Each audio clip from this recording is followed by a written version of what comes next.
All right, you guys, we're gonna crank the car up and you're gonna see that the screen is not working. It doesn't work at all. I'm gonna try to show y'all a simple, easy fix for that. So you aren't going to the mechanic and you're not trying to spend a bunch of money for something that you could simply do yourself. If I can do it, you can do it.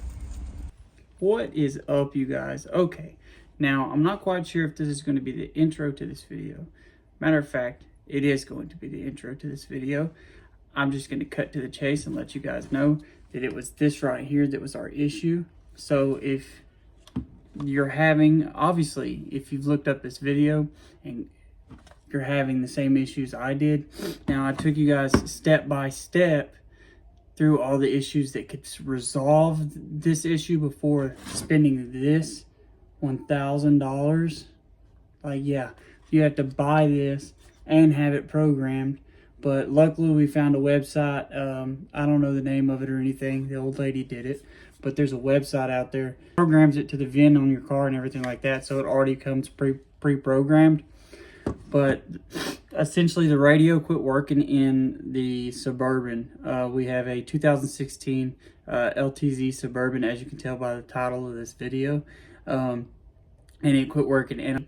But I just wanted to make sure that in this video, I took you guys step by step on what all of it could be, because when I YouTubed it, I had to go find different videos. So when you click on this video, you're going to get a kind of a step-by-step tutorial of everything that I had to look up and find separately, if that makes any sense at all. So essentially, I didn't really get a lot of footage putting this in. It's a really plug-and-play system. You just undo the glove box. You know, you push it together, let it fall down, undo a little clippy thing. You take some screws out, and this is up in there, and it kind of just, well, actually, it sits in there like this, and it just boom, boom, boom, boom, boom. Yeah, like I said, $1,000 later, we finally fixed the car. I really was wishing that it would have been one of the simple things that I was showing you guys, but it turned out that it just wasn't that. I had no backup camera, no radio, no Bluetooth, no charging ports in my car. It was miserable, and we'd rode around for a while without all of that. The cool part about it is they also give you the updated system. You can upgrade and update to the, I think, 2023 version of the computer when you purchase a new one. So that's pretty dope. But without further ado, let's hop into this video and show you guys how to repair this situation. I'll show you guys, it's usually a loose terminal of some sort. See how loose that booger is?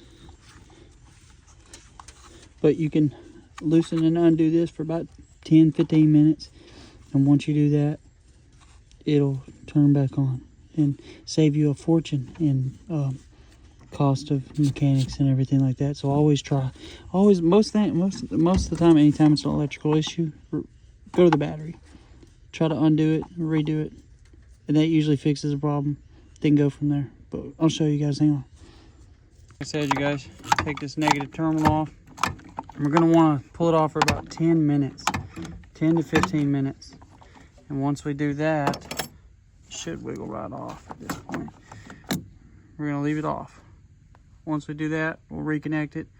And as soon as you open the door, the radio ought to come on, the little display, but it may not, you know.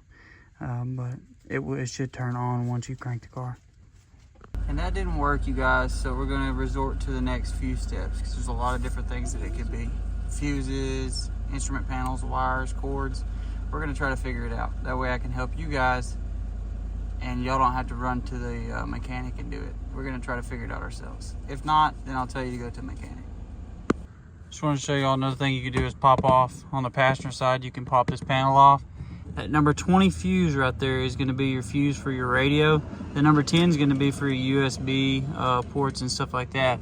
But those two right there, you can pop out, wiggle around, and see if it could work. In my case, I'm still having issues, and I believe I'm going to have to probably take the glove box compartment apart and look at some wires underneath there. Once you drop your glove compartment down, which is pretty self-explanatory, there's a little hook that you just kind of pull and the string goes in and all that. You kind of squeeze it together and it'll fall down. I couldn't video it and show you guys, just being me. I don't have a filmer right now. But essentially there's going to be, this is a T15. I don't know exactly what you call the head on it. Star head's what I like to call it, but it's a T15.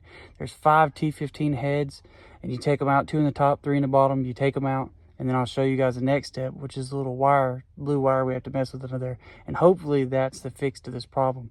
Because like I said, it was funny, the radio just turned on, now the radio is back off again, and the charger ports don't work. I've checked the fuses like I've shown you guys, and it's just crazy. I don't know, this car has so many electrical components that mess up on it. I don't even understand what's going on, but I've looked it up, and a lot of these year models have these issues. But I'll pick you guys up in just a second. Now there's a first blue wire and a second blue wire. We're supposed to mess with this blue wire here and see if it fixes it. It is a little wobbly.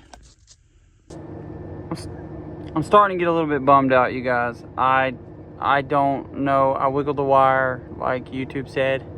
I'm trying to show y'all every option that YouTube has showed me, and then once I found the fix, everything would be in a video, but I think it's beyond YouTube at this point. I might have to upload this video, and get some thoughts on it or something, because I truly have no idea what's going on. We just put a thermostat on it. Let me do some more research, I guess. Why does it come on when it wants to and go off? Somebody's pulling up in my yard right now. Okay, so update ski.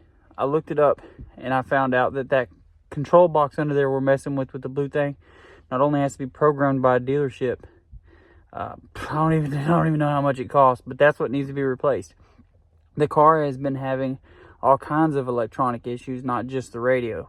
It's been having like the gauges that go boing, boing, boing, and apparently that thing under this dash is what affects all of that stuff. So we've always thought that it was just a battery problem, but I'm beginning to think that it's that instrument panel under there, whatever you want to call it, and that needs to be replaced. If that needs to be replaced, if it costs too much, we're just, I guess, going to park this thing. I don't know. But there it is, you guys. Go through all the steps that I went through. Hopefully it works for you guys. It didn't work for me. I guess it's just going to work when it doesn't work, or work when it does work and not work. It's going to work if it's going to work, and it's not going to work if it's not going to work, is what I'm trying to say. Kind of sucks, but it is what it is. I love you guys. As always, like, share, comment, and or subscribe.